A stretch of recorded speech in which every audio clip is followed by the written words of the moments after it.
My name is Emily Dormer, and I will be reciting I Will Not Go to Bed by Rhett Miller. I will not go to bed. It's only 10:03. I don't have to do what you say. You're not the boss of me. I will not go to bed. It's only 10:38. I'm almost 12 years old, and it's barely even late. I will not go to bed. It's only 11:02. I'm not even tired yet, and there's so many things to do. I will not go to bed. It's only 11:04. Stop ordering me around. I'm not a baby anymore.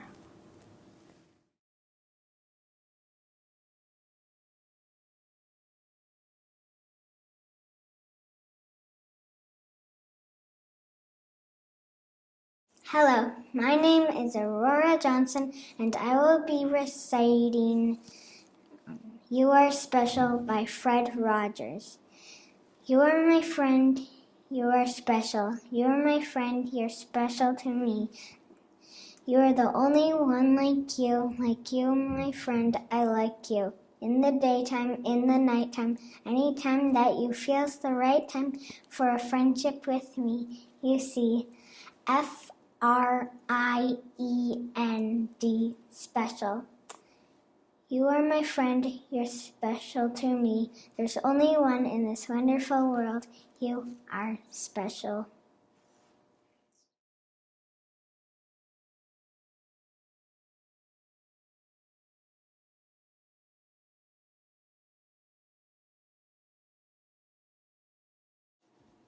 Hello, I'm Shirley Grabner, and I will be reciting the poem Be the Best of Whatever You Are by Fred Rogers.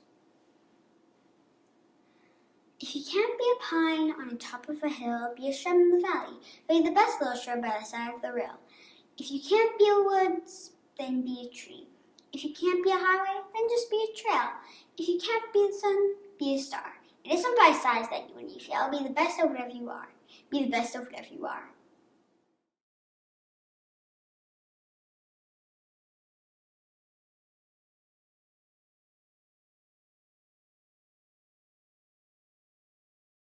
Hi, my name is Ellie, and I'll be performing My Secret Karate by Rhett Miller. My secret karate. There's a type of karate I specialize in. I invented it all on my own. No one has witnessed my secret karate. It's meant to be practiced alone. I stand on my left foot and raise my right leg, using muscles and abs and thighs and tush. And with the toe of my special blue sneaker, I make the toilet flush. I toggle the lever, mash down the button, lean on the hinges so. That way my fingertip never gets yucky, thanks to the skill in my toe. Courtesy is something my mom once taught me, starting when I was a kid. So using the toe of my special blue sneaker, I lower the seam lid. My secret karate is practice in private in public bathroom stalls. I don't get red, my balance is awesome, I never touch the walls. I don't have a name for my body karate. I might call it Taekwondo, or maybe I'll say I'm a third-degree black belt in a top secret art of Kung Fu.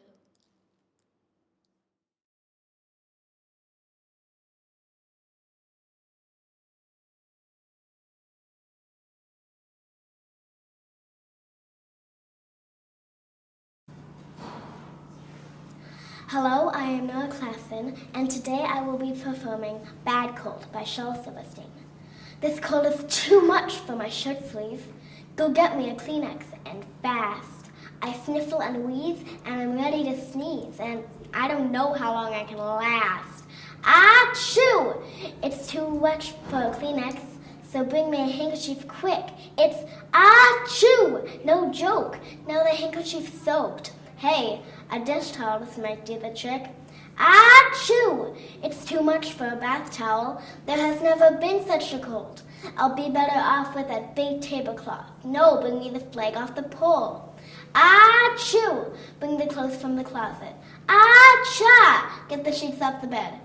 The drapes off the window. The rugs off the floor to soak up this cold in my head. Achoo! Hurry down to the circus and ask if they'll lend you the tent. You say they said yes? Here it comes. Lord be blessed. Here it is. Achoo! There it went.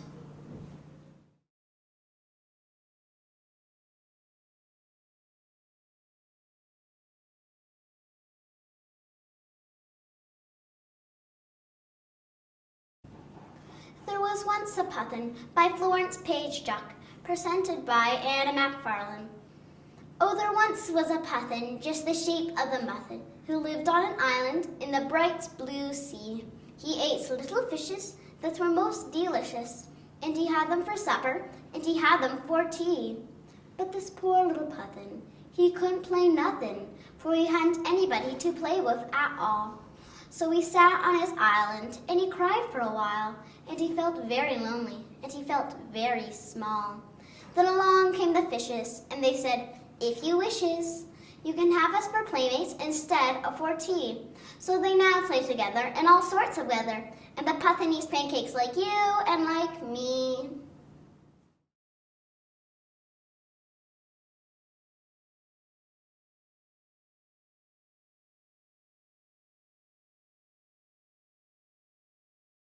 Who Stole the Bird's Nest by Lydia Mary Child, performed by Sasha Dick.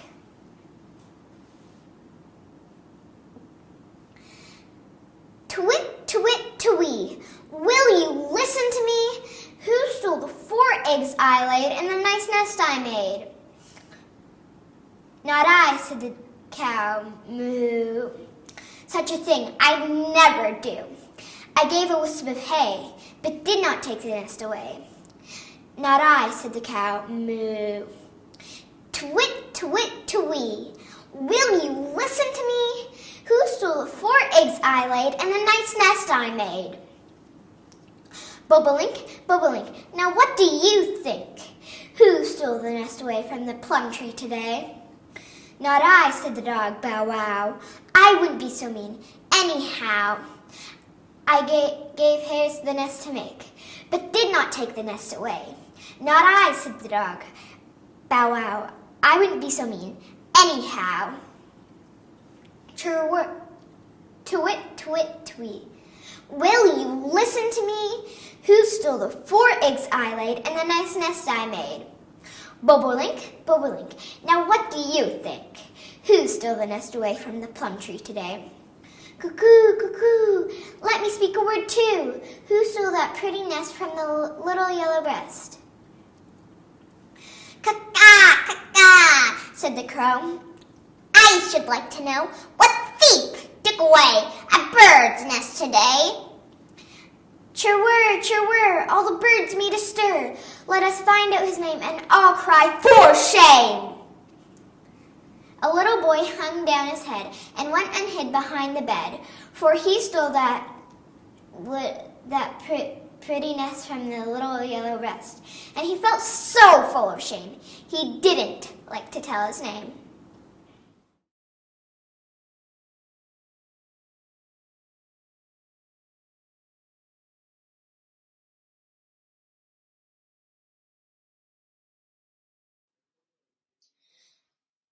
Hi, my name is Emerson, and I am performing Purple Pox by Rhett Miller. I woke up today with purple pox. I gotta stay home from school. These purple dots appeared out of nowhere. I'm as surprised as you. Additional symptoms, you ask?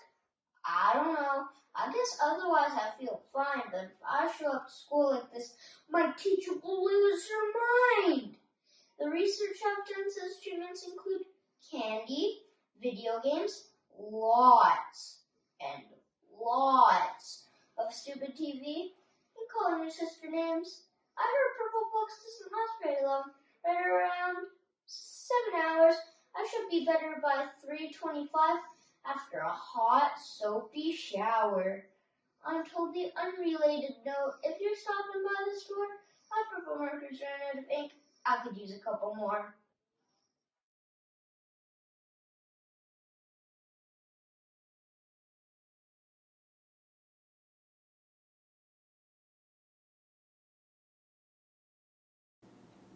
Waiter, there's an alligator in my coffee by Joe Rosenblatt, performed by Brooklyn Wright. Waiter, there's an alligator in my coffee. Are you trying to be funny? He said. What do you want for a dime? A circus? But sir, I said, he's swimming around and around in my coffee, and he might jump out on the table. Feed him a lump of sugar, he snarled. No, make it 2. It'll weigh him down and he'll drown. I dropped 2 blocks of sugar into the swamp. 2 grist jaws snapped them up, and the critter, he never drowned. Waiter! There's an alligator in my coffee. Kill him, he said. Bash his brains out with your spoon. By this time, considerable attention had been drawn around my coffee. The waiters, the owner, and the customers gathered. What seems to be the trouble? The owner inquired, and I replied, there's an alligator in my coffee. But the coffee is fresh, he said, and raised the cup up to his nose. Careful, I said, he'll bite it off. And he replied, how absurd, and lowered the cup level to his mouth and swallowed the evidence.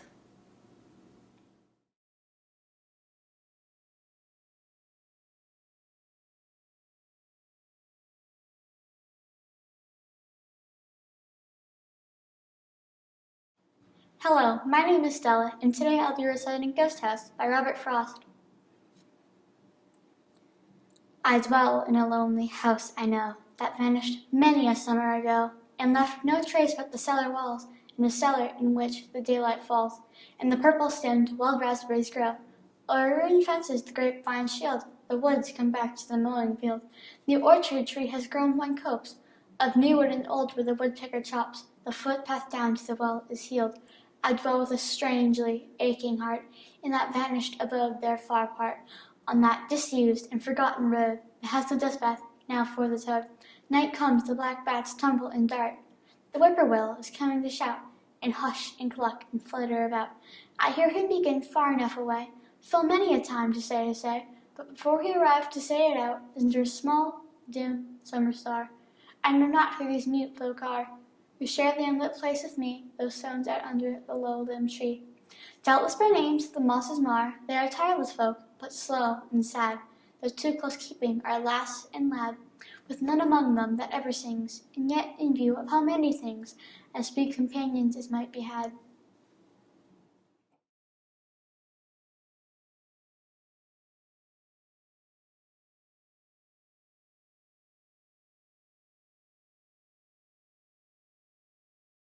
Hi, I am Tegan Kelly, and I will be reciting Turn the Radio Up by Joseph Calhoun and Daniel Gray Barnett.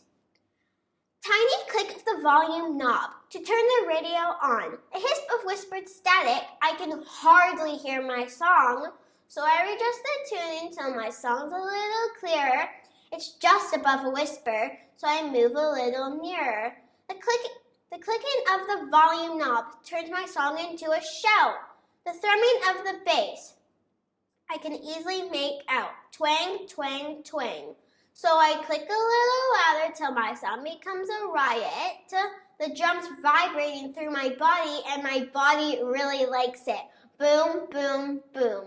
Now come the vocals, and I really love this bit. So click up the treble, this is the real deal. Now my song is singing, voice of booming massive sound. I start to join in. I imagine I'm roaring to a crowd. I'm screaming down a microphone. I am the ocean's throat. I'm clapping out the rhythm. I'm banging with my boot. I am bellowing the low bits. I make hurricane sound mute.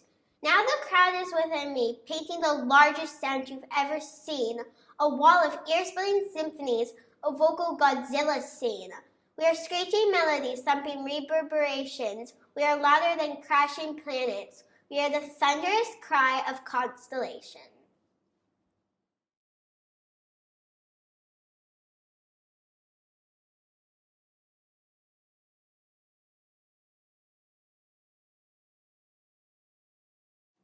Hello, my name is Ella Turtle, and I will be reciting Television by Royal Dahl. The most important thing we've learned, so far as children are concerned, is never, never, never let them near your television set, or better still, just don't install the idiotic thing at all. In almost every house we've been, we've watched them gaping at the screen. They loll and slop and lounge about and stare until their eyes pop out. Last week in someone's place we saw a dozen eyeballs on the floor. They sit and stare and stare and sit until they're hypnotized by it, until they're absolutely drunk with all that shocking, ghastly junk. Oh yes, we know it keeps them still. They don't climb out the windowsill. They never fight or kick or punch. They leave you free to cook the lunch and wash the dishes in the sink. But did you ever stop to think, to wonder just exactly what this does to your beloved tot? It rots the sense in the head. It kills imagination dead. It clogs and clutters up the mind. It makes a child so dull and blind he can no longer understand a fantasy, a fairy land. His brain becomes as soft as cheese. His power of thinking rests and freeze. He cannot think, he only sees. All right, you'll cry, all right, you'll say, but if we take the set away, what shall we do to entertain our darling children? Please explain. We'll answer this by asking you what use the darling wants to do, how use they keep themselves contented before this monster was invented. Have you forgotten? Don't you know? We'll say it very loud and slow. They used to read. They'd read and read and read and read, and then proceed to read some more. Great Scott, gadzooks, when half their lives was reading books. Nursery shelves held books galore. Books cluttered up the nursery floor. And in the bedroom, by the bed, more books were waiting to be read. Such wondrous, fine, fantastic tales of dragons, gypsies, queens, and whales, and treasure isles and distant shores, where smugglers rode with muffled oars, and pirates wearing purple pants, and sailing ships, and elephants, and cannibals crouching around a pot, stirring away at something hot. It smells so good, what can it be? Good gracious, it's Penelope. The younger ones had Beatrix Potter, with Mr. Todd, the dirty rotter, and Squirrel Nutkins, and Pink Leg Bland, and Mrs. Tiggy Winkle, and just how the camel got his hump, and how the monkey lost his rump, and Mr. Toad, and bless my soul, there's Mr. Rat, and Mr. Mole. Oh, books, what books they used to know, those children living long ago. So please, oh please, we beg, we pray, go throw your TV set away, and in its place, you can install a lovely bookshelf on the wall. Then fill those shelves with lots of books, ignoring all the dirty looks, the screams and yells, the bites and kicks, and children hitting with sticks. Fear not, because we promise you that in about a week or two of having nothing else to do, they'll soon begin to feel the need of having something good to read. And once they start, oh boy, you'll watch them slowly growing joy that fills their hearts. They'll grow so keen, they'll wonder what they'd ever seen in that ridiculous machine. Nauseating, foul, unclean, repulsive television screen. And later, each and every kid will love you more for what you did.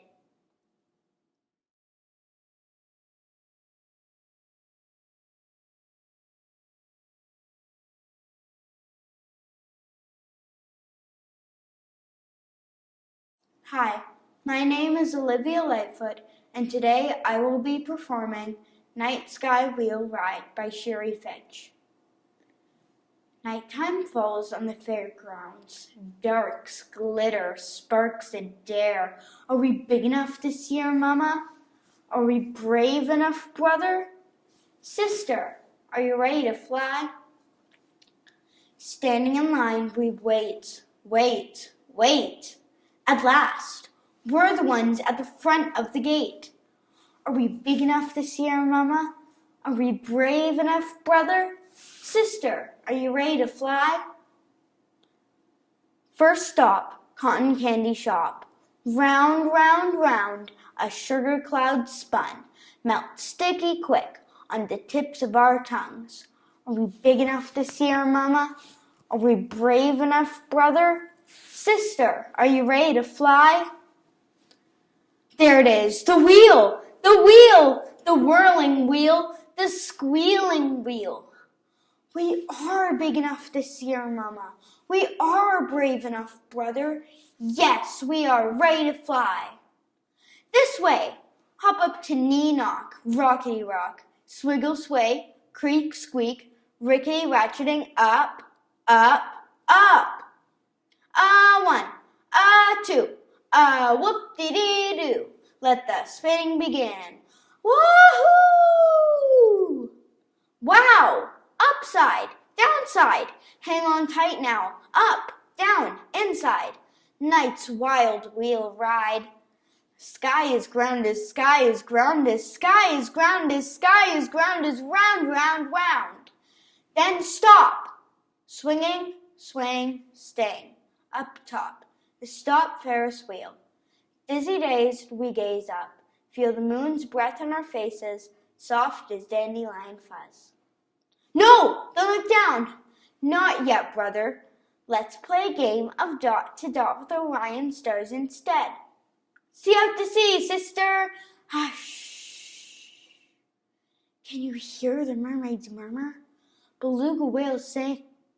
Feel the whirling stir of every little humming phosphorescent thing? Now blink, wink eyes to the ground. The people way down there are dancing jelly beans. Strings of light slither in and out, zigzag, crisscross, in glowing caterpillar rows. Hello! Mama, can you see us? Mama, are you there? Mama, are we brave? Flying way up here? Back and forth we swing, sway. This away, wish away. Sleepy-eyed night sky rockabye. Too soon the wheel began to groan. Our bellies flip-flop, somersaults, cart by cart, squeak creak, we drop back down, down, down to earth. Mama, we did it! Mama, we flew! Sister and brother, mothers and fathers, and all the others in the whole wide whirling world. We are fizzy with the dizzy wheeling, fuzzy with the Ferris wheel feeling, now and forever a part of the sky.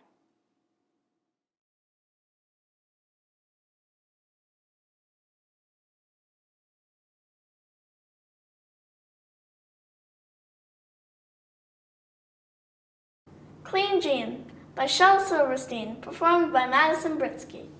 Clean Jean is really clean. He is a bath fanatic. He has 6 washstands in his room and 12 tubs in his attic.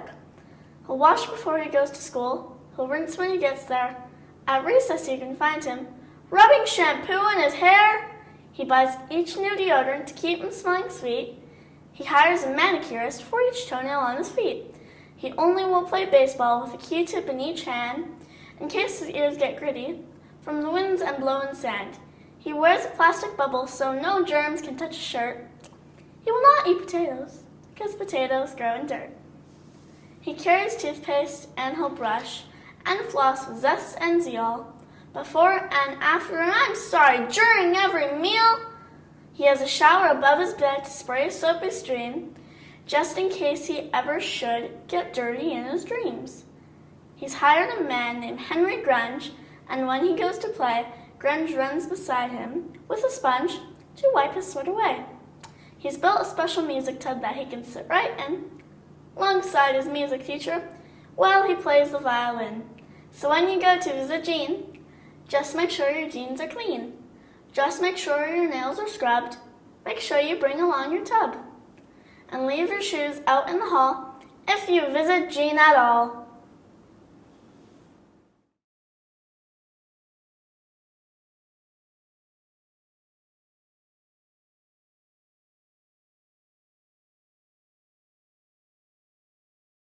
Griselda by Eleanor Fargion, performed by Clara Baldwin. Griselda is greedy, I'm sorry to say. She isn't contented with 4 meals a day, like breakfast and dinner and supper and tea. I've had to put tea after supper, you see. Why don't you? Griselda's greedy as can be. She snoops about the larder for sundry small supplies. She breaks little bits off rims of apple pies. She pokes the roast potato dish when Sunday dinner's done, and if there are two left in it, Griselda snitches one. Cold chicken and cold cauliflower she pulls in little chunks, and one cook calls, "What are you doing down there?" Griselda bunks. Griselda is greedy. Well, that's how she feels. She simply can't help eating in between meals, and always forgets what it's leading to. Though the doctor has frequently told her, "You know, why don't you?" When the stomachache starts and Griselda says, "Oh!" she slips down to the dining room when everyone's in bed, for cheese aren't on the supper tray, buttered crusts of bread, a biscuit from the biscuit box, lump sugar from the bowl, a gherkin from the pickle jar are all Griselda's toll. She tastes the salted almonds and tries the candied fruit, and when Dad calls, "Who is it down below?" Griselda scoots. Griselda is greedy, her relatives scold, and tell her how sorry she'll be when she grows old. She'll lose her complexion. She's sure to go fat. She'll spoil her insides. Does she know what she is? Why do they? Some people are greedy. Leave it at that.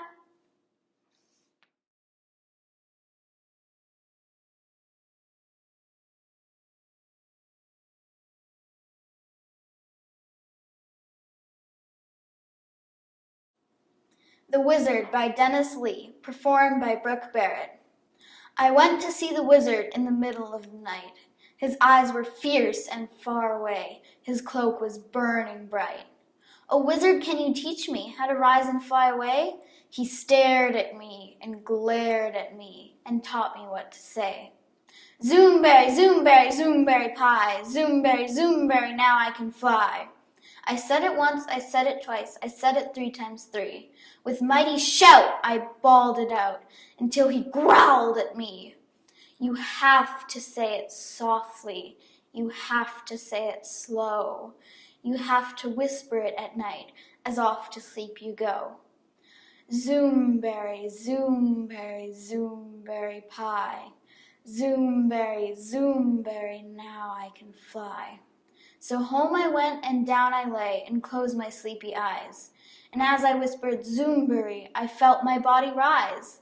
Then up I floated, off I flew, the whole wide world to see. And now each night I tell the spell the wizard taught to me. Zoomberry, zoomberry, zoomberry pie. Zoomberry, zoomberry, now I can fly. Zoomberry, zoomberry, now I can fly.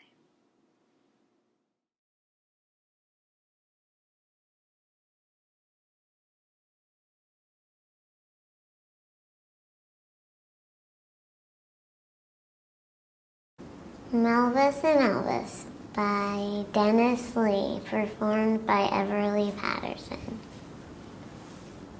Melvis the monster and Elvis the elf were hunting for books on the library shelf, one on the carpet and one in a chair, so neither knew the other was there. Now Elvis was hoping to pick out a story with pictures of monsters, both friendly and scary.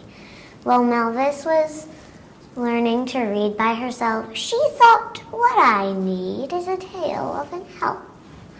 Well, they saw and they searched and they searched and they sought, and they pulled down the books and they thumbed through the lot.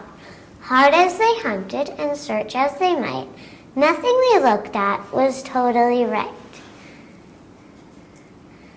And Melvis said phooey, and Melvis said bother, and with that they spun around and stared at each other. Said El, "You're a monster." Said Mel, "You're an elf," and shouted, "Hooray!" and banged on the shelf.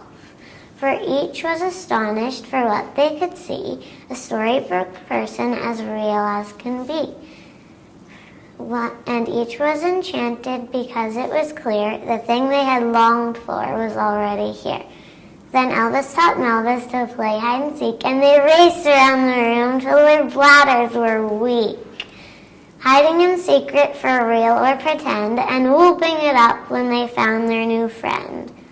For at last it was time for a quieter game, and Melvis taught Elvis to spell his own name. And Melvis helped Elvis reach high on the shelves and pulled down a book about monsters and elves. Tucked in a calmer like bears in a den, and they read it and read it and read it again.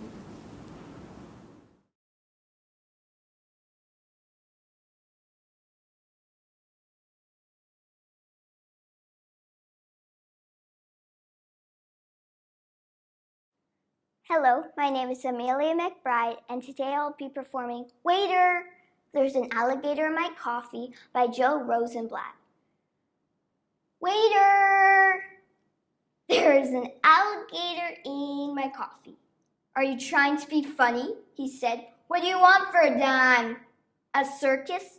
But sir, I said, he's swimming around and around in my coffee and he might jump it on the table. Feed him a lump of sugar, he snarled. No, make it 2. It'll weigh him down and he'll drown.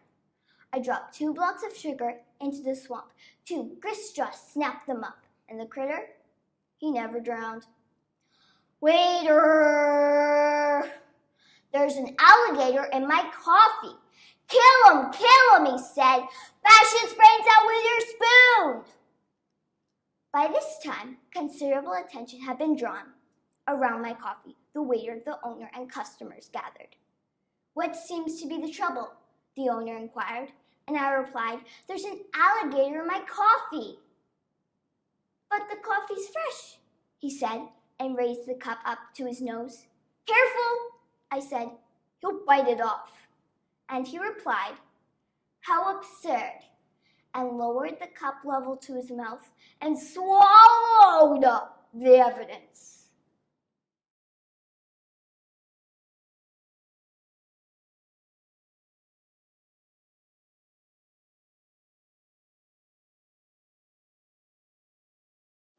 Hi, my name is Calliope Leadbeater, and today I'll be performing Bird Witted by Marianne Moore. With innocent wide penguin eyes, 3 large fledgling mockingbirds below the pussy willow tree stand in a row. Wings touching, feebly solemn till they see their no longer larger mother bringing something which will partially feed one of them. Toward the high-keyed intermittent squeak of broken carriage springs, made by 3 similar, meat-coated bird's-eye freckle forms she comes. And when from the beak of one the still-living beetle has dropped out, she picks it up and puts it in again. Standing in the shade till they have dressed their thickly filamented, pale pussy willow surfaced coats. They spread tail and wings, showing one by one the modest white stripes lengthwise on the tail and crosswise underneath the wing. And the accordion is closed again. What delightful note, with rapid, unexpected flute sound leaping from the throat of the astute grown bird. Comes back to one from the remote, unenergetic, sunlit air before the brood was here? How harsh the bird's voice has become. A piebald cat, observing them, is slowly creeping toward the trim trio on the tree stem. Unused to him, the 3 make room. Uneasy new problem. A dangling foot that missed its grasp is raised and finds a twig on which it planned to perch. The parent darting down, nerved by what chills the blood, and by hope rewarded, of toil, since nothing fills squeaking unfed mouths, wages deadly combat and half-kills with bayonet beak and cruel wings. The intellectual, cautiously creeping cat.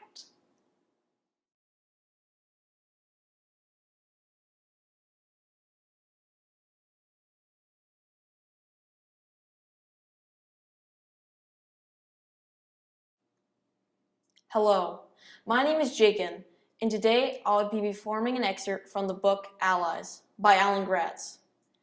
In this book about D-Day, there are 4 perspectives of the main character D. In this part, D is going to France, to Omaha Beach, on the day of June 6, 1944. He's fighting the Nazis to end it all. In this part I'm presenting is when D lands on the beach and is pushing forward with his friend Sid.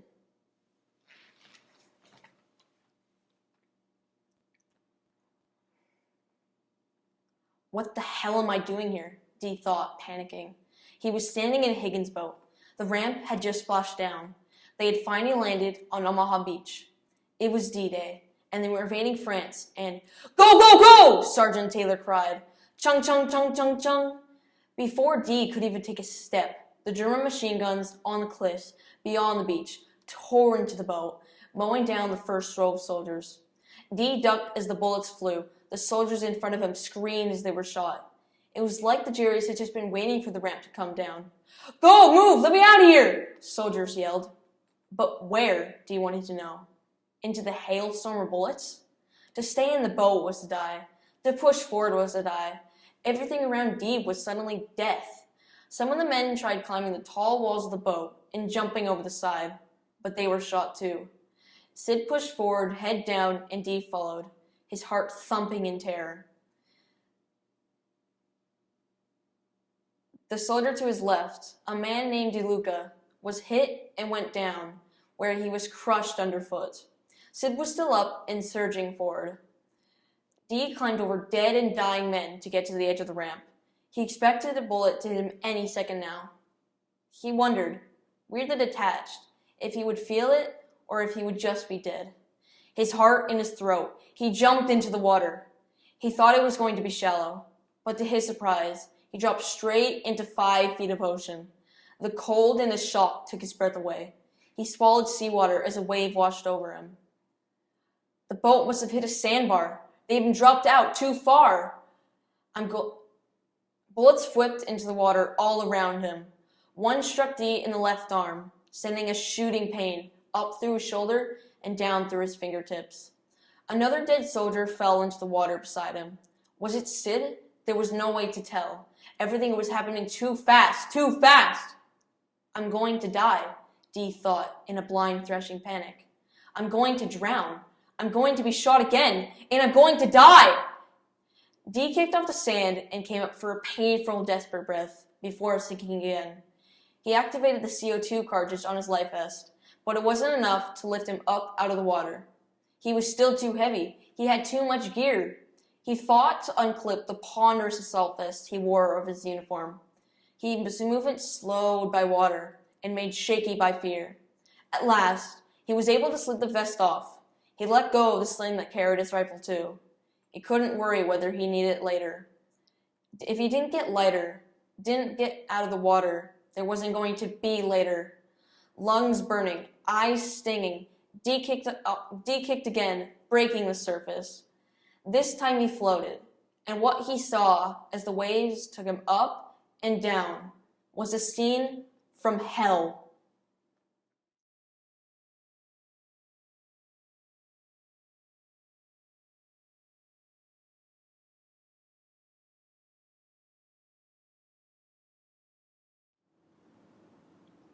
Hello, I'm Peyton, and today I will be presenting an excerpt from the book called Restart by Goran Carmen. In this book, a boy named Chase fell off the roof and got amnesia. In this scene, he's getting lunch with his new friend Brandon. He finds out what he did to Brandon long ago.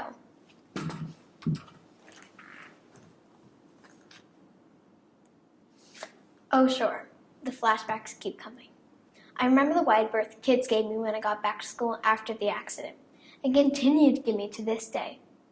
The general sentiment that Hiawassee Middle School, and maybe the whole world, would be a better place without me. I'm a pretty heavy presence here, and since I've done nothing in my new life to earn that reputation, it's safe to assume that comes from the secret history amnesia erased from the 14 years I had before I fell off the roof. Up until a couple weeks ago, my 4-year-old half-sister treated me like a Sasquatch that wandered into her life, an unpredictable and dangerous beast. And her mother, an adult, wasn't much more comfortable around me. Aaron and Bear aren't exactly quiet boys, so it's safe to assume that I wasn't either. But in spite of the rough way they treat other people, they always have my back. That's loyalty, a good quality, isn't it? I close my eyes to see the empty velvet case in Mr. Swalway's closet. Brendan, how bad was I blurt. An English muffin rolls off his tray and hits the floor. What are you talking about? He stammers. These men could have never happened if it weren't for you. I mean before, I press. The old Chase.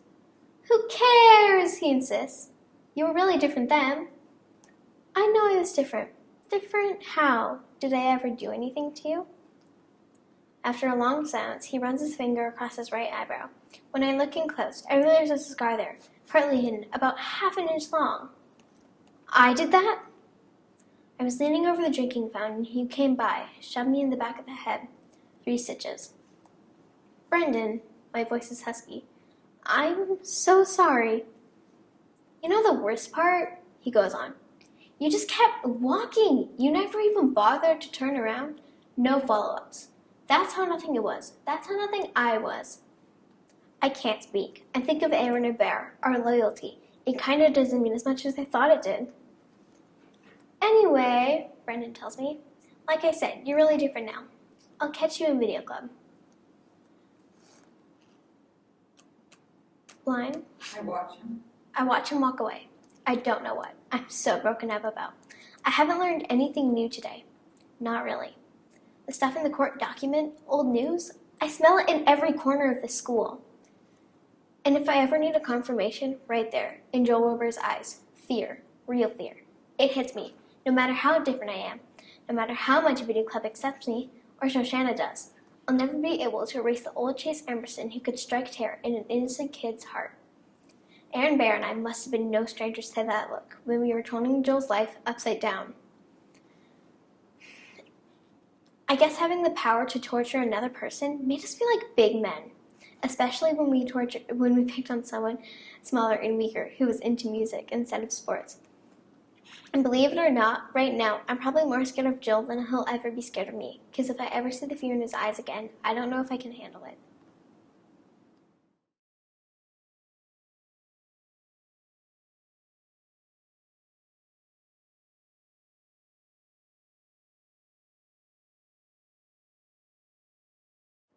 Hello, my name is Cohen, and today I will be presenting an excerpt from the Warrior series, The Broken Code, Book 3, Veil of Shadows by Aaron Hunter.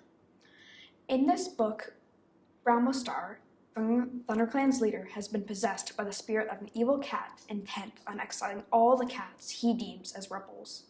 But luckily, there's a small group of cats working against him. In this part, Bruce Frost, a ThunderClan warrior, pretends to be one of Star's closest allies in an attempt to be a spy for the rebels as they try and figure out how to get the real Star back. But Bruce Frost feels any moment she could be discovered. I have my doubts about Berry Nose, Star went on. Surely all that loyalty must be an act. Don't you think so? At his words, Bruce Frost became a little reassured. She realized that Star truly had no idea what was going on, and was genuinely anxious for her opinion. Well, she began, I don't really know. She broke off with a gasp of horror as a group of cats slipped out of the undergrowth, creeping towards Star as quietly as if they were stalking a mouse. Death glinted in their eyes and on their outstretched claws. Stemleaf and Spotfur? Old Conefoot, Kitetrash, and Doppeltuft? What are they doing? They promised Tiger Star they wouldn't kill Star. Her gasp alerted Star, who spun around before the rebel cats could reach him, and then a yowl as he leaped at his attackers. They sprang forward, letting out ear-splitting shrieks and swarming closer in a circle of teeth and claws. For a moment, Bruce Frost stood frozen, staring at the whirling group of cats. She caught Stemleaf's gaze, knowing he would expect her to fight at his side, but at the same moment, Star screeched out her name. Bruce Frost, get help! There must be a patrol nearby! Her heart pounding, Bruce Frost fled through the trees back toward the camp. Who should I be helping? She asked herself. She didn't want Star killed. Then there'd be no chance of getting the real Star back if his body was destroyed. And I promised Goldflood I would protect him. But at the same time, she didn't want Stemleaf and the other rebels to be wounded in a fight. There was no way to win. Too shocked and fearful to listen or taste the air for signs of a patrol, Bruce Frost had almost reached the camp when she spotted Berry Nose, bounding out of the fun tunnel and looking around with alarm in his eyes. Did you hear anything? He asked Bruce Frost as he raced up to him. I thought I heard Bramblestar yowl. Bruce Frost was suddenly sure of what she should do. Yes, some cats attacked Bramblestar, she replied, and there may be more attackers coming. We have to help Bramblestar and get him out of there before we're overwhelmed. Maybe I can get Berrynose to focus on saving Bramblestar and his body, not fighting against the rebels. Berrynose paused for a heartbeat, staring at Bruce Frost in consternation, then spun around and raced back through the thorn tunnel. Bruce Frost heard his voice raised in a yowl to summon more warriors. Moments later, Berrynose is back with Juno's, Sorrelstripe, and Snaptooth hard on his paws. Lead the way! Berrynose snapped at Bruce Frost. As Bruce Frost pelted through the forest, the screeches and snarls about her grew louder in her ears, and as she burst out into the open, she saw that Shelfer and Leafshade had appeared, and are fighting shoulder to shoulder with Bramblestar. They must be the patrol Bramblestar told you to find. She noticed, too, that there were fewer 2 rebels than she had thought at first. And as soon as she appeared with Berrynose and the others, Spotfur and Kitetrash backed away, staring at them in dismay, then spun around and fled. Bramblestar turned toward his rescuers, his chest heaving and his muzzle covered with blood. And as Berrynose and the rest of his warriors surrounded him, Bruce Frost noticed the blood streaking the grass and pooling in the hollows. The reek of it caught in her throat, and she saw 3 limp bundles of fur lying motionless in the middle of it.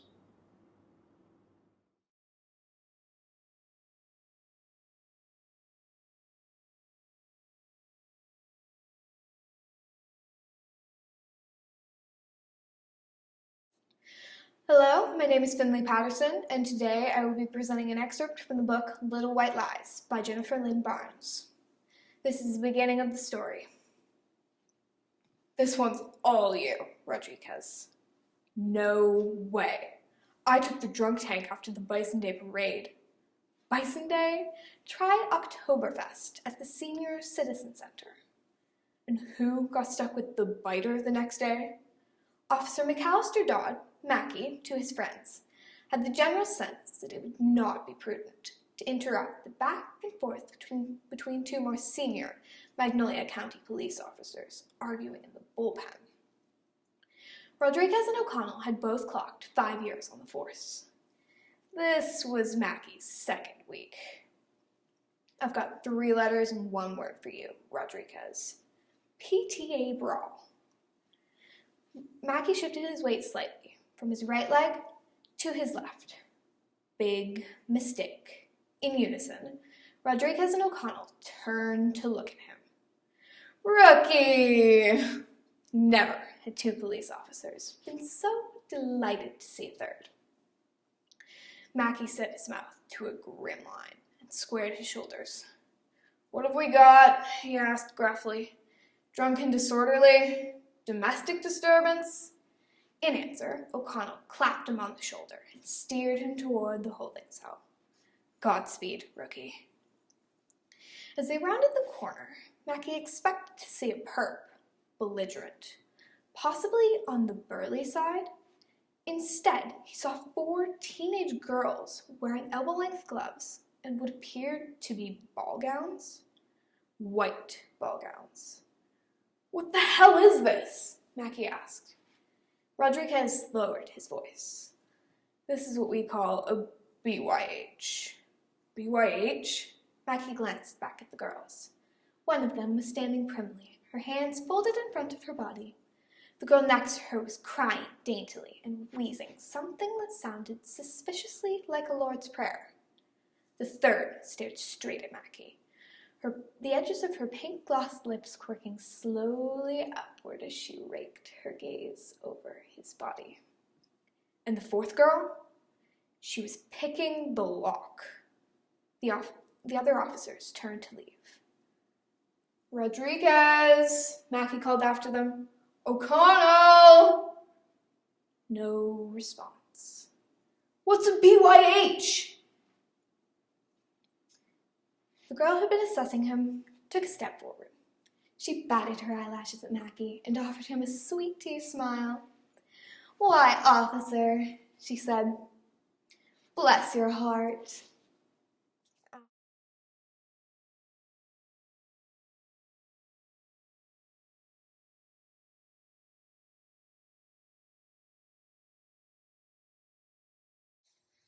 Hi, my name is Ben, and today I will be presenting an excerpt from the book The Last Thing I Remember by Andrew Clavon.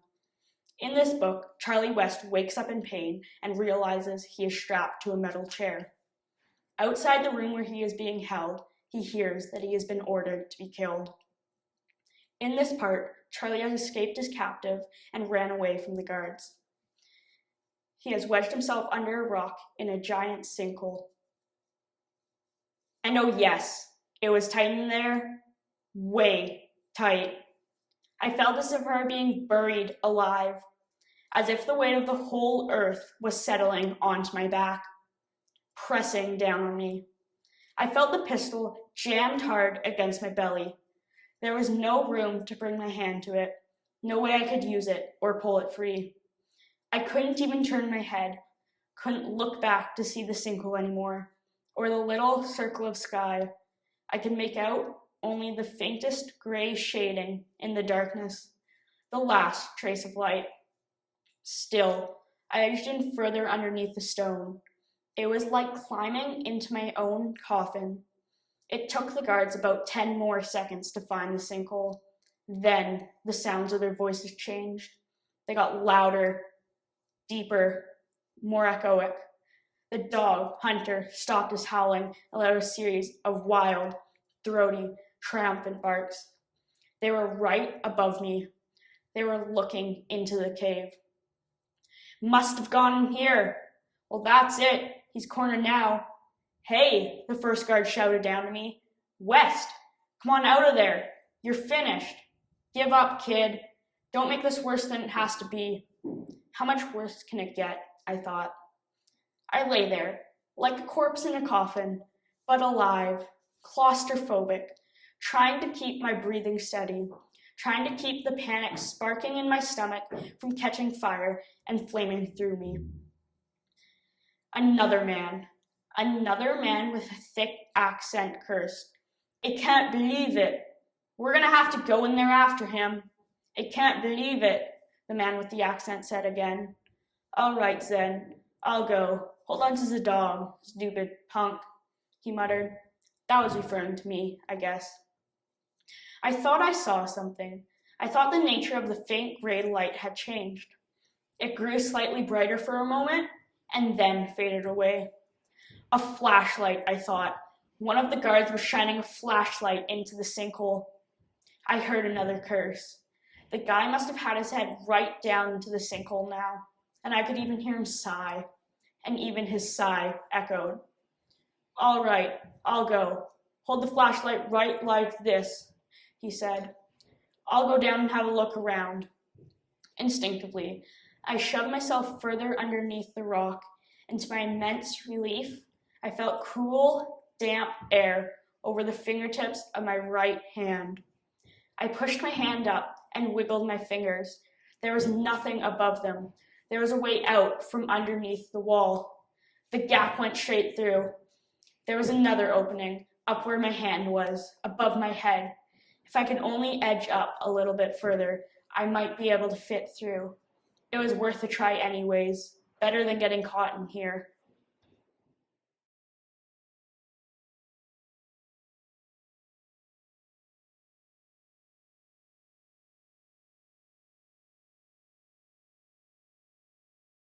Hi, I'm Kaya. I'm going to be doing an excerpt from Walking Home by Eric Walters. In this book, Muchaki and his family are forced to flee their homes because of a war. They make their way to a refugee camp halfway across the country. In this part, he's telling the story of the night they fled their homes to a sergeant that works at the camp. The corn was thick and high, and we were hidden in the stalks. And then I left my sister and my mother and went back to the edge of the field. The mob had by then surrounded the church on all sides, so there was no hope of escape. Again I looked for my father, but he was not to be seen. I knew I could not do anything. I hid there, being able to watch, but not to be seen. If you cannot talk more about this, I understand. This must be difficult for you, the sergeant said. Strangely, it wasn't. I'd relived it so many times in my thoughts and my nightmares that the words simply flowed out. I was more of a distant witness than anything else, like I was telling him of something I'd read in the papers. I can talk. It felt like now that I had started, I had no choice but to keep telling him this story, that I couldn't have stopped the words if I tried. The mob barred the doors, barricaded them, so none could escape. And then they set the church on fire. So awful, so terrible. I'm so sorry for your loss. Thank you. If I had been there, I would have tried to stop them. If I had to, I would have released fire upon the mob to drive them back. They were challenging. Your people. You would have fired on them? I asked. I would have fired upon enemies of the country, because that's what they were. Whether it was Kalenjin killing Kikuyu or Kikuyu killing Kalenjin, all those responsible for these atrocities are nothing more than savages, animals looking for an excuse for violence, hyenas reacting to the smell of blood. It might have been different if the police and soldiers had come. I've spoken to some of the men in those garrisons. They said there were more in the mob than they had bullets in their gun. They were afraid. I understand their fear, but that is not an excuse. Those men had been sworn to uphold the laws of our land. They did not keep their oath. I should have felt angry at the soldiers who had done nothing to protect us, but I didn't. I could still taste the fear I felt lying in the stalks at the edge of the field. I didn't have a gun, but even if I did, would I have done anything? Would I have been brave enough to help my father? I just lay there and watched as the church was set on fire.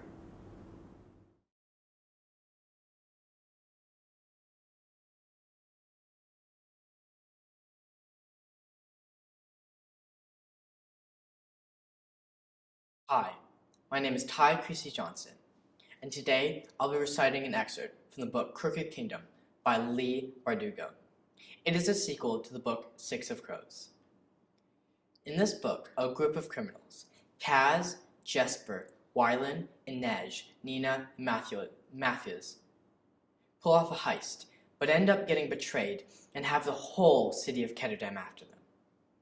In this part, the group is holding an auction for the stolen item, and Inej is fighting a mercenary on top of the church.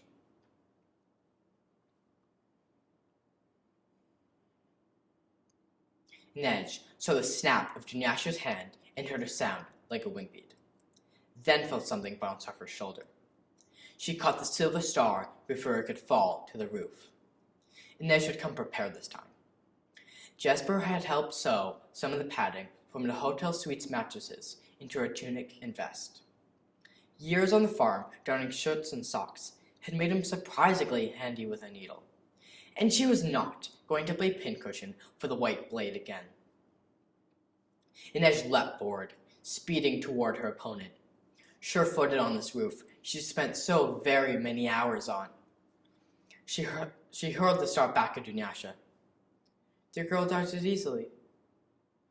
"My own blades will not betray me so," she chided as if scolding a small child. But Inej hadn't needed to hit her, merely distract her. She flicked her hand as if she was throwing another blade, and as Dunyasha followed the movement, Inej rebounded off the metal spine to her right, letting the ricochet carry her past her opponent. She crouched low, knives in hand, and slashed open the mercenary's calf. Inez was up again in moments, bouncing backward over the skull spines of the church. She kept her eyes on Dunyasha, but the girl just laughed. Your spirit brings me pleasure, Wraith. I cannot remember the last time someone drew first blood on me. Dunyasha leapt until the skull spine, and now they faced each other, both with knives at the ready. The mercenary lunged deeply, slashing out. But Inez did not let herself follow the instinct she'd fought so hard to learn on the streets of Ketterdam. Instead, she responded as an acrobat would. When the swing was coming at you, you didn't try to avoid it, you went to meet it.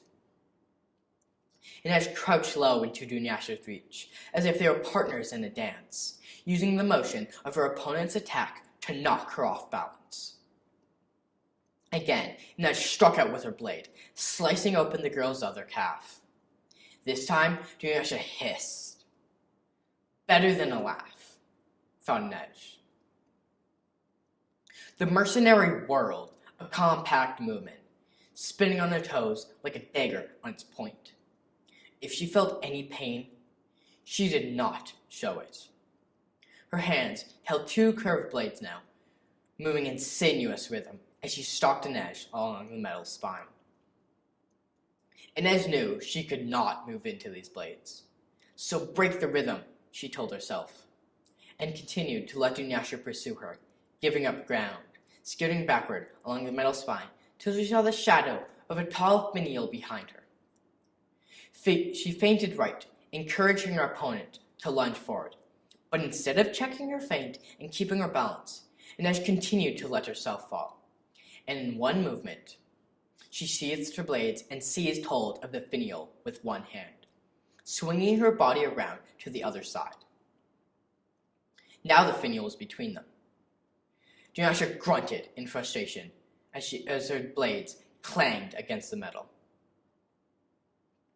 Inez leapt from skull to skull, racing over the rooftop to the thickest of the metal spines, following it up the humped back of the cathedral. It was like walking on the fin of a great sea creature. Dunyasha followed, and Inez had to respect that her movements were just as smooth and graceful with two bleeding calves.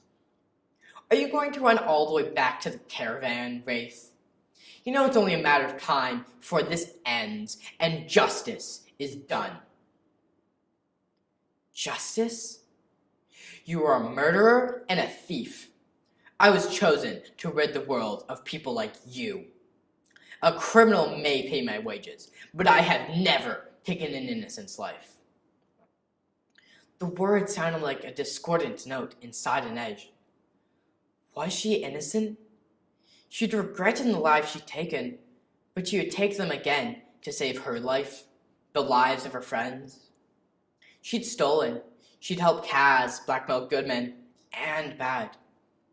Could she say the choices she'd made were the only put before her?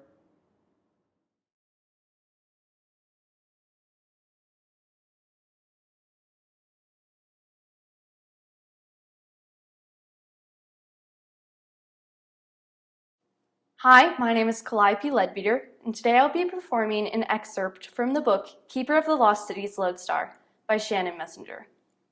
In this book, Sophie and her friends are fighting a group of rebels elves called the Neverseen. Sophie's closest friend, Keith, has gone off and joined them. In this scene, Sophie and her friends have just figured out how the Neverseen are getting into the silver and gold towers, and have gone through a portal that leads to one of the abandoned Neverseen hideouts. Little did they know it was a trap. Sophie's friend, Tam and Fitz, get trapped in a force field, and Sophie finds something horrible.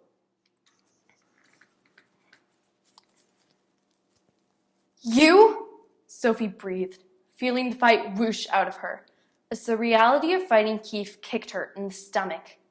The panic in his eyes made it clear he was just as horrified to see her. Don't! Brant shouted, his scarred features twisting as he grabbed Rye's arms with his only hand. If you shield her, she can't Burn! A thread of white flame sparked to life at the stumpy end of Brand's other arm, twisting into finger-like tendrils.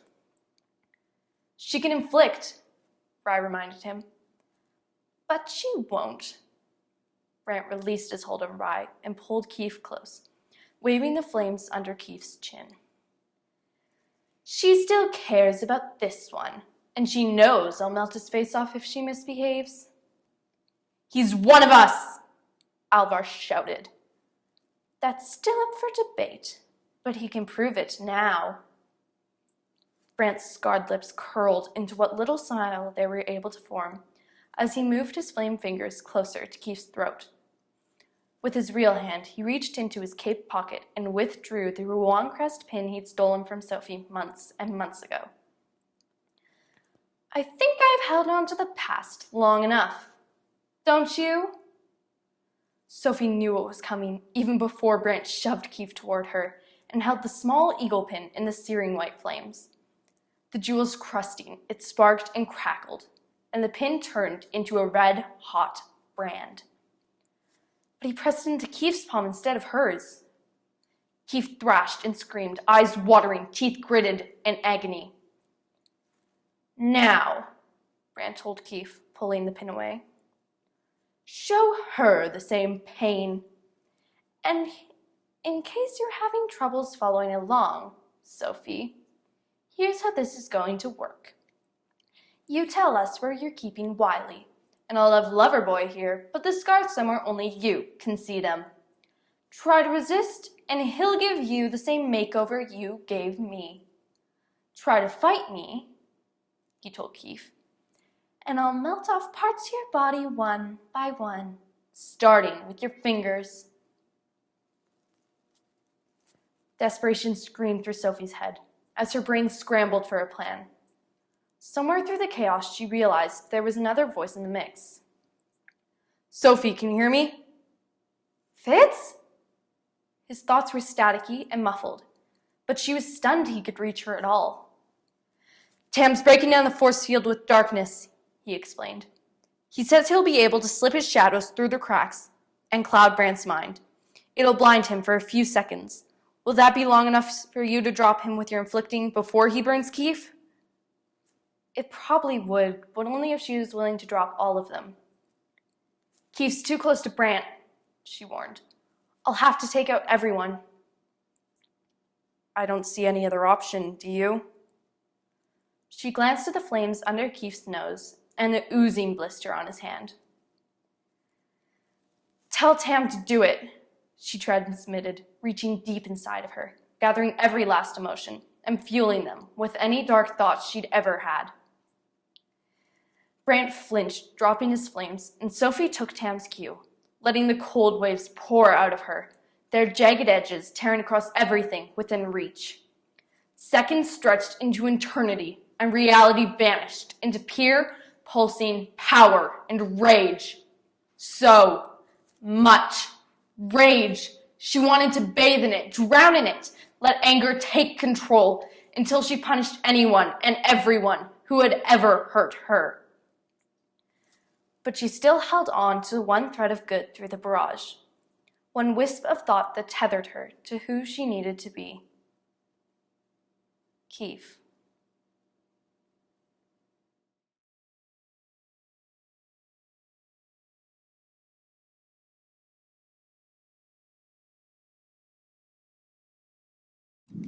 This is my picture. Hello, my name is Elena Mayer, and I am going to be presenting a story called The Treasure Hunter. Once upon a time, there was a man, strong and tall, with a nice leather jacket. He was a pirate.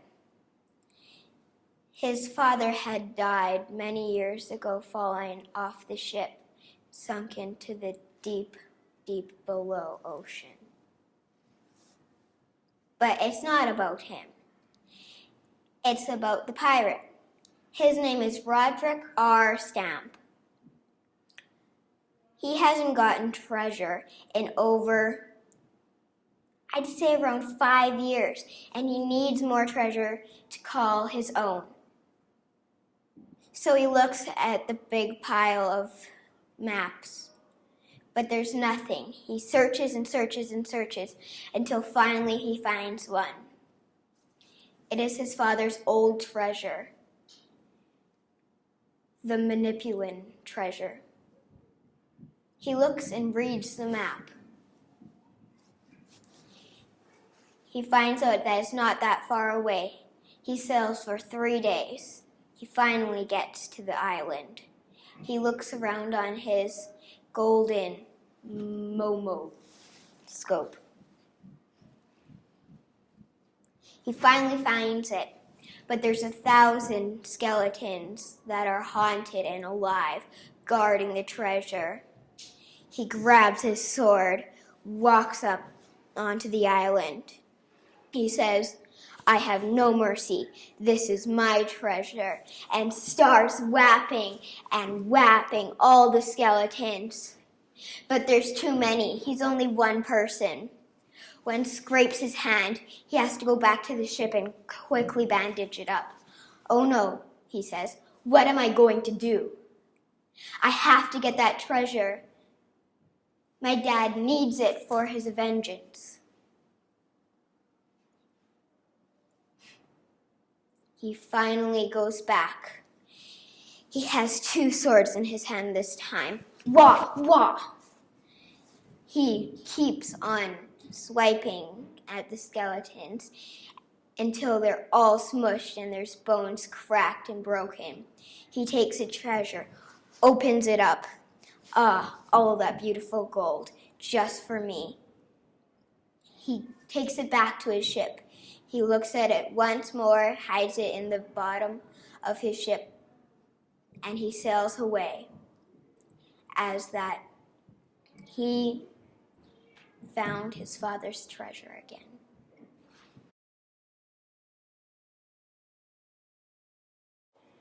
This is my picture.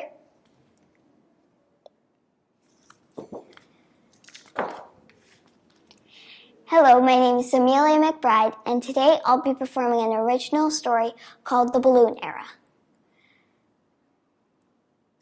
A far, far away time away, the humans had evolved. They had found the mighty. They all wanted to see him. He was up above, of course, so they all took the best thing they could get to get up there, a hot air balloon. They were all up there soaring. He didn't want to give him away at first, so he tried to hide and think they'd give up, but they didn't. So, of course, eventually he came out. He blew people when the wind was low, and he did all sorts of things like that. Today's story is about the biggest balloon, world record breaking. It was the most colorful, filled with the most beautiful, bright colors. The owners of this hot air balloon were Jim and Selena. Their professions were Selena, a dancer, and Jim, a doctor, which came in handy time to time. But right now, if you were wondering, there are no jobs, and the only one that was useful was a grocer. So they would just sail about all day, and they would just look at the sights of everything, thinking life was perfect. One day, Selena reached out to grab a tree, the top of the tree, which she'd never felt before. But her grasp tightened. She couldn't let go. Jim went to the other side, trying to make the boat even again. But she tipped over, flipping over, going down and down and down, till he heard a thump and another thump. He looked frantically for where she was. He couldn't see. He went down and down and down, till he was at the bottom, on the ground for once. He searched and searched. It took him a whole day to find her. There she was. She wasn't breathing. She was alive, but wasn't breathing. She searched for anyone, but there was no one. He did the best he could with no supplies whatsoever. He did the chest maneuver. It didn't work. He thought his best bet was to get onto the hot air balloon and try to find a grocer that had some sort of thing to help her. The mighty one saw, and he looked, and he did his magic, And then suddenly, there she was, back up again, reaching for that same tree. Jim quickly and frantically told her the dangers of that because we did not want to go through that again. And to the faraway day, she's still fine, as far as I can see, because a fortune teller can only see too far.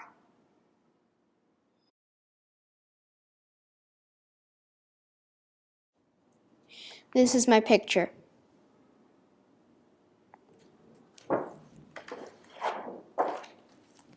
Hello, good afternoon. My name is Ami Quinn, and I'll be presenting an original story called The Lighthouse in the Fog. On the Pacific Ocean, way far east, there was a lighthouse. The lighthouse was always covered in fog. No one knew why. Everyone searched and searched for years. That lighthouse had been around since 1970. It had been a very old lighthouse. People have been searching there for years, since 1970. They never knew why it had always fog, since every single part around it was always sunny. But little did they know, there was a woman. She was called the Woman of Fog and Darkness. She had moved there because she had been bullied when she was a child. People called her ugly, dark, mysterious. She had gotten so angry that she had ran away from her own home, her friends, her family. She went on a sailboat and went to the lighthouse.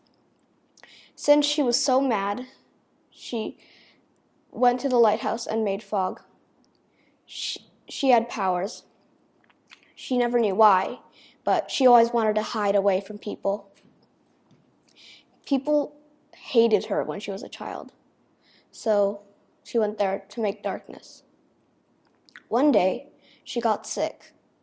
She didn't know why, but she did. People were very curious because there was no fog that day. So they sent people out to the lighthouse to see what was going on. As they got there, the woman saw the people. She got very scared because she wanted to hide away. She couldn't even move. The people searched around and then inside. She hid in the light tower. No one looked there. She was relieved. As they went back to the town, she came out. Then she realized what she really needed to get better: fresh air. So she went outside to breathe in the fresh air. She felt better. She made more fog so she could hide. The people soon noticed it again and just left it alone.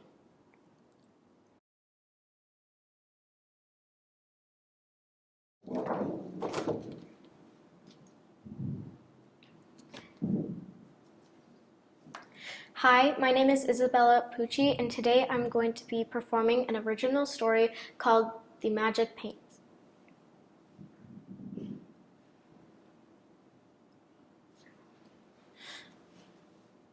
One day, there was a girl. Her name was Layla. She was very creative. She loved painting especially. Her mom thought that one day on her way home from work, she would buy her some paint from a family-owned store. She picked up the paint and rushed home because she knew Layla would be excited. "Honey, I got you some paint," she said. Layla rushed to the kitchen and she found so many colors of paint. Her favorite style of painting was finger painting. She opened up the paint right away, said, "Thanks, Mom," and ran to her painting room. She pulled out a canvas, a big one especially. She painted away. She finger painted so much. She painted 3 canvases specifically.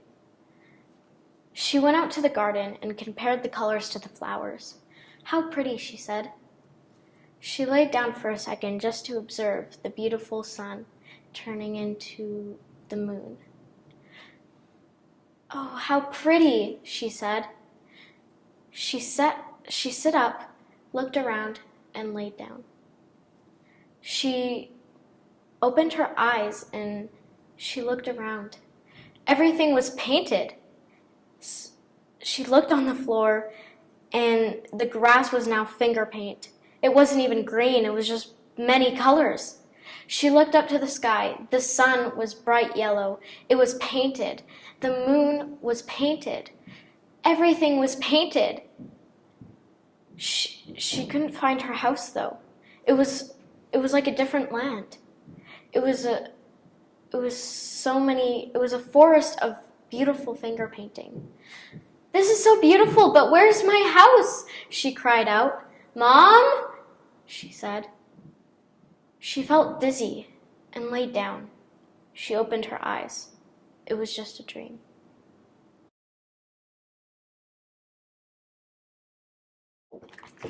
This is my picture.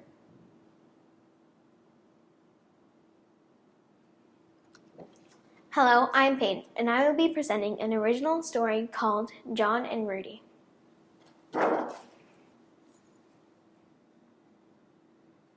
There was a man named John.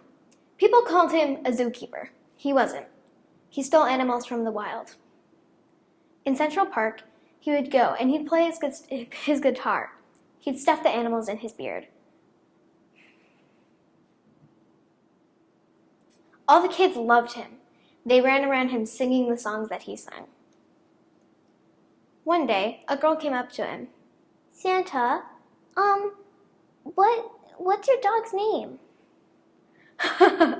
"Funny you call me Santa. Well, his name is Rudy." "Okay." Later that evening, she ran back when he was talking to someone. She grabbed the dog by the collar and took him home. When he got back to his guitar, he noticed that Rudy was gone. "Rudy?" he called. No answer. "Rudy!" he called. No one answered. "Rudy!" Rudy never answered. He ran around door to door, knocking. "Is Rudy in there? Is he? Let me in!" He was fighting. He was trying to get in. He needed his dog. If anyone found out that he would abuse them, he would go to jail. He did not want that. "Rudy? Are you in there?" He looked everywhere. A shed, a closet, anything. If he found Rudy, he would be complete. At midnight, he never found him. He went back to his guitar to grab all the animals. He went back. The police were there.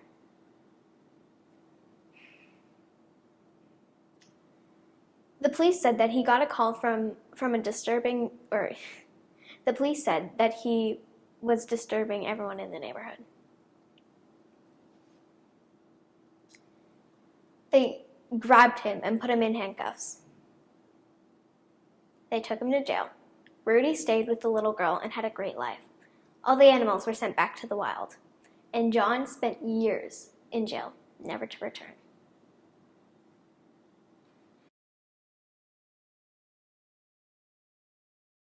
This is my picture.